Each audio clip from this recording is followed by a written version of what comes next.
perhaps the most brilliant mind that we have ever encountered. Barstool's very own, this guy. One bite, that's all it takes. Dave Portnoy, baby. Stool Presidente. Let's see what he had to say. Okay, I got to do another rant here. And I'm going to get, hey, pizza man, stick to pizza. Hey, sports guy, stick to sports. People are sending that. Hey, shut up, you're dangerous. Ironically, I'm sure the same exact people who were so outraged when, I think it was Laura Ingram's told LeBron to shut up and dribble a basketball. They were so outraged by that. But now, when I'm talking, they don't like what I'm hearing. Yeah, LeBron was making a statement that was like, about police brutality as a black man. You are just a rich guy talking completely outside of your field of knowledge. Stick to pizza. If you're an American citizen, you care about this country, you're always allowed to talk about what's going on in this country. So those people who are telling me, Democrats of all people, are always the most intolerant, which is crazy, the extreme left. When they don't like what you're saying, it's suddenly shut up, no debate. So you shut up. Now here's this rant. Again, I'm a libertarian. I'm very much pro-choice. I don't agree. I'm not religious really at all. So there's a lot on the right I don't agree with. But I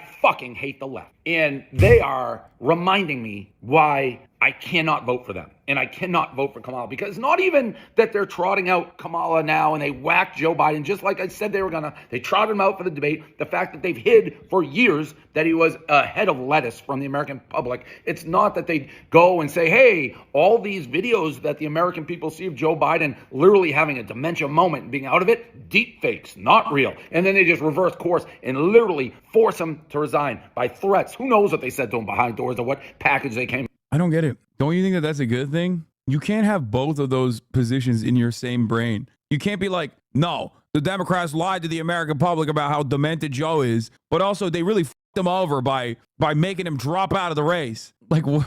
Yeah, if you think that he's demented, as do I, you should be like excited at the prospect that he's no longer running for re-election, I guess. And he doesn't have a second shot at it.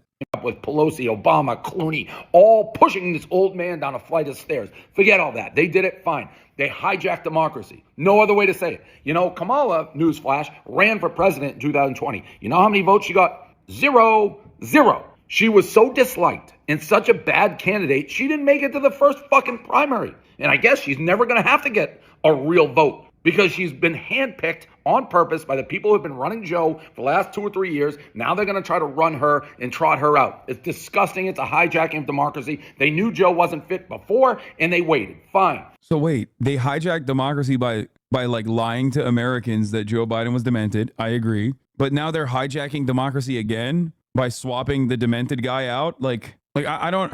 Why is he simultaneously saying Joe's demented and also mad that like he got swapped out? Like they rat fucked my boy who's demented, and it's like he should still be president.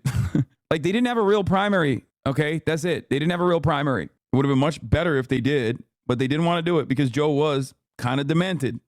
She's unelected. That is true. Brother, her last name is still on the fucking ticket that won 81 million votes. Like, I hate to be this libbed up here, but yeah, ultimately she's untested as an individual. But like to say that the American public didn't vote for her at all is fucking ridiculous. She was the VP on the fucking ticket. And not only was she the VP on the ticket, she was the VP on a ticket where she was the most likely person to actually become a P after being a VP because Joe Biden was like 800 years old. And yeah, you can't run another fucking primary cycle this close to the fucking election. It just doesn't work that way. Like people are talking about an open convention, not understanding that an open convention was not going to be like where people get to cast ballots again. Like it's not how that works. Delegates would be making these choices regardless at that point. If you guys want to push the elections back and run a real fucking primary, I'm on board. I think that's great, but that's not going to happen. Hassan equals blue and on. Yeah, famously, I love the Democratic Party. I'm such a fucking fan of the Democratic Party. I think they're great. You must not have been here for the past 4 years or the past 8 years, really. Bad take.